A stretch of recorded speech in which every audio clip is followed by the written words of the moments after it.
پچھلے 24 گھنٹوں میں نورین خان نیازی صاحبہ ان کی دوسرے ہفتے مسلسل دوسری ملاقات اپنے بھائی سے ہوئی. دوسری اہم بات یہ ہے کہ وہ خاموش نہیں. تیسری اہم بات یہ ہے کہ کسی ذریعے سے کوئی خبر باہر نہیں نکل سکی.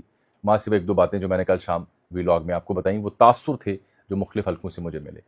چوتھی اہم بات یہ ہے کہ یہ جو پی ٹی آئی چاہ رہی تھی ارلی ہیئرنگ کے لیے توہین عدالت لگ جائے وہ نہیں لگی. پانچویں اہم بات یہ کہ حکومت کی بھی نہیں لگی. چھٹی اہم بات یہ کہ یہ مدعا چلا گیا 16 ستمبر کو. کیوں؟ توہین عدالت کا کیس اسی بینچ کے پاس ارلی ہیئرنگ اس لیے نہیں کہ صاحب اس سے پہلے 94 یا 95 درخواستیں پڑی ہیں ایسی ہی، آپ کا نمبر پھر اس کے بعد آئے گا. اس کے باوجود یہ تھوڑی گنجائش پیدا کر کے اسی بینچ کے سامنے، کیونکہ 16 ستمبر کی ڈیٹ تھی، وہ ڈال دی گئی. وہی بینچ آپ نظر ثانی یا اس معاملے کو دیکھے گا. تو اس سے ثابت ہوتا ہے کہ حکومت کو 15 دن کی مہلت مل گئی. یعنی 1 ستمبر سے اگر آپ شروع کریں اگست ختم ہونے کے بعد، تو اس میں یہ دن بھی ڈالنے باقی جو ماندہ اگست کے 4-5 دن رہ گئے ہیں، تو 19 دن آپ کہہ سکتے ہیں. 19 یا 20 دن، میرا حساب کمزور ہے.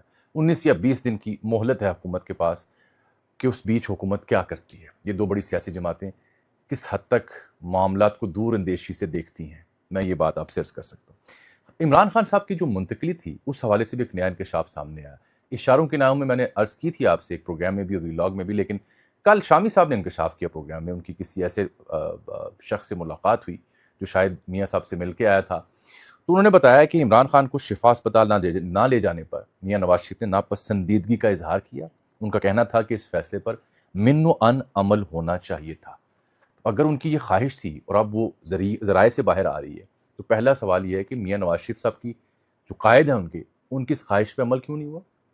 کیا میاں نواز شریف صاحب حکومت پر اپنا کنٹرول کھو چکے ہیں؟ اور اگر عمل نہیں ہوا تو عمل پھر کس نے نہ کیا؟ میاں شہباز شریف صاحب وزیر اعظم جو بھائی ہیں، یا دختر محترمہ مریم نواز شریف صاحبہ جو سی ایم پنجاب ہے؟ پی ٹی آئی کن کا نام لیتی ہے؟ ان دو کا. محسن نقوی کا تو نام ہی نہیں لیتی. وہ تو سینٹ میں بھی تھے، اپوزیشن لیڈرشپ میں لیتے. ہے نا دلچسپ کہانی؟ اس کا لطف لیجیے.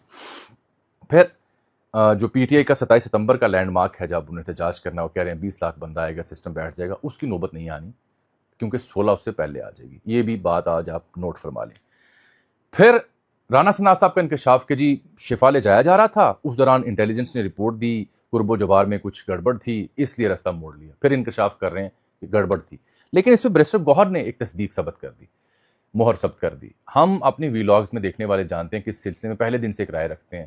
وہ یہی تھی کہ انڈرسٹینڈنگ تھی، کانٹیکٹ تھا، شفا جانا تھا. بیرسٹر گوہر صاحب کہتے ہیں کہ عمران کو منتقل کرنے کا پلان آخری لمحے میں تبدیل ہوا، جیسے رانا صاحب کہہ رہے ہیں.